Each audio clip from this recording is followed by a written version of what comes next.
উল্টোটা না হয়ে যায়, দেব জয়শ্রাম বলছে বলে বিজেপি ভয় পেয়ে গেছে, সেইটার জন্য কাউন্টার দিচ্ছে। আমার বলছে সেটা হয়ে গেছে। তো আমার মনে হয় এখন আমার মনে হয় বিজেপি এতক্ষণে বুঝে গেছে কি দেব ভয় সত্যি পায় না। দেবের ভয় পাওয়া থাকতো দেব 2 বছর আগে ভয় পেয়ে যেত, কিন্তু দেব ভয় পাওয়ার ছিল নয়। এবং আমার যেটা মনে হয় বিজেপিকে একটাই কথা বলা উচিত যে কোনো জনপ্রতিনিধির কোনো ধর্ম হওয়া উচিত না। তাদের শুধু একটাই ধর্ম হওয়া উচিত, সেটা হচ্ছে মানব ধর্ম, মানুষকে বাঁচিয়ে রাখার ধর্ম। কারণ একটা এলাকার মধ্যে সমস্ত ধর্মের মানুষ থাকে। আজকে ঘাটাল লোকসভা কেন্দ্রের যদি কথা বলি, আমাদের এখানে হিন্দু আছে, মুসলিম আছে, এসসি আছে, এসটি আছে, আদিবাসীরা আছে, অনেক ভাই বোনরা আছে, বা শিখ, অনেক পাঞ্জাবিরা থাকেন আমাদের এখানে, অনেক কমিউনিটি আছে। তো আমি যদি একটা ধর্মকে আগলে রাখি সেটা তো হবে না। আমি কিছুদিন আগে ইফতার পার্টিতেও গেছিলাম, আজকে রামনবমী মিছিলে। আগের দিন আমরা সবকটা মন্দিরে যেতে হচ্ছে আমার না, যে কখন বাবা বলে না কখন এই। আমার মনে হয় যে জনপ্রতিনিধির একটাই ধর্ম হওয়া উচিত, সেটা হচ্ছে মানব ধর্ম এবং মানুষকে বাঁচিয়ে রাখা। এবং আমি সেই রাজনীতিতেই বিশ্বাস করি। এবং আমার দল কি করছে, আমার দল কি করছে না, সত্যি বিশ্বাস করি সেটা ইম্পর্টেন্ট, খুব ইম্পর্টেন্ট যে আমার কাছে আছে তা না। আমার কাছে সবচেয়ে বেশি ইম্পর্টেন্ট মানুষকে বাঁচিয়ে রাখা।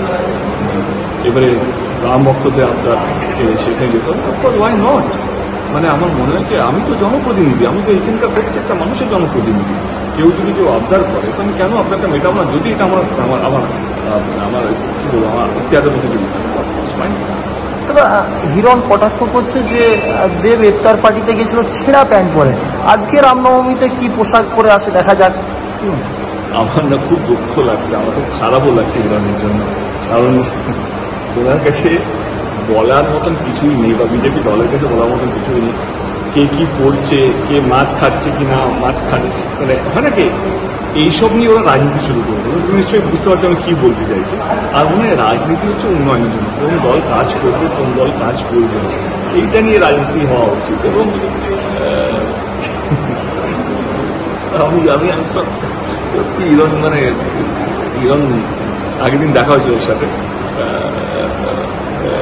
বলেছিলাম যে শরীর দিকে লক্ষ্য রাখা। অ্যাকচুয়ালি বেচারা প্রচুর খাচ্ছে, এটা অস্বীকার করা যাবে না, এই গরমে দিন যাচ্ছে।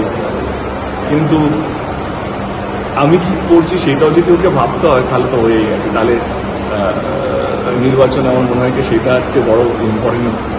আমার মনে হচ্ছে ডিবেট হওয়া উচিত, কে কোন উন্নয়ন করবে, কোন দল কি কাজ করছে, তার দল কি কাজ করছে, আমার দল কি কাজ করছে, এটা নিয়ে হওয়া উচিত। মানে হিরণকে এইটা আমার বলতেও কেমন লাগে। কিছু বার্তা দেবেন হিরণ? কিছু বার্তা না, আমি কি করছি এবং হিরণ সেটা নিয়ে আমাকে ডিবেট মানে আমাকে এ করবে, মানে আমি কি খাচ্ছি এটা নিয়ে এখন কি নাম হিরণ বলবে, মানে এটা হয় মানে ও কোথাও মিসগাইড বা মিসলিড হয়ে গেছে, মানে কিছু করতে পারছে না, কিছু বলার মতো নেই, কিছু খুব ধরে পাচ্ছে না। এবার আমি কি করছি, আমি কি মানে আমি কি খাচ্ছি বা কি করতে যাচ্ছি সেটা নিয়ে ওর আমার মনে হচ্ছে বলার মতো না কিছু পাচ্ছে না।